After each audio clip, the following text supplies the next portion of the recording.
Pardi doctor વિજયપત Singhania school ખાતે 122 English સ્કૂલના આચાર્યોનો seminar યોજાયો હતો, જે સેમિનાર 2 દિવસ સુધી ચાલનાર છે.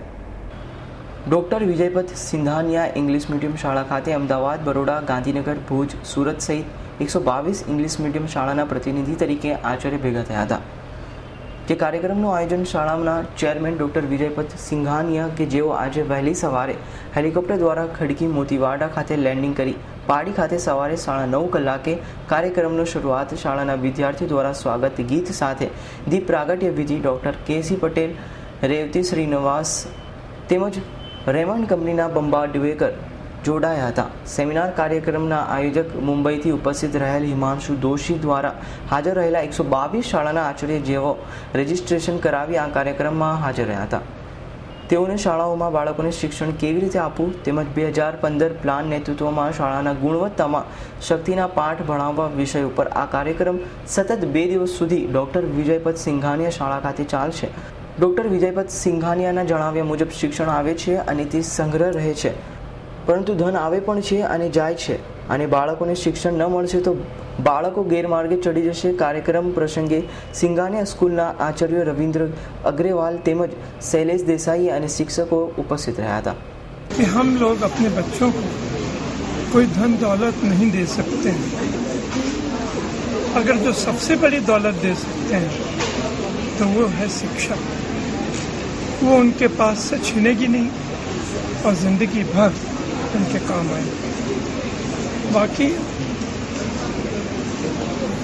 धन आता है चला जाता है, शिक्षा केवल आती है जाती नहीं. ये एक बहुत बड़ा धर्म का काम है शिक्षा देना, और मैं यही प्रार्थना करूंगा सब पेरेंट्स कि अगर खाने के लिए भी कम पैसा हो तो भी इस हालत में शिक्षा दे सकते हैं. बच्चों को शिक्षा देना बहुत ज़रूरी है, नहीं तो वो गैर कानूनी एंटी सोशल बच्चे बन जाते हैं. वो ज़रूरत के कारण एंटी सोशल बनते हैं. છે કે આપણે ગુજરાતભરના શિક્ષણો છે અને શિક્ષકો છે અને પ્રિન્સિપલોનું નેતૃત્વ ક્ષમતા વધારવા માટે આપણે 2 દિવસની આ શિબિર રાખી છે, અને આવી જ શિબિરો અમે મુંબઈમાં પહેલાં કરેલી હતી, અને આગળ હવે અમે આને અમદાવાદ, વડોદરા અને બેંગ્લોર, પૂના અને મુંબઈમાં પાછા આયોજન કરવાના છે.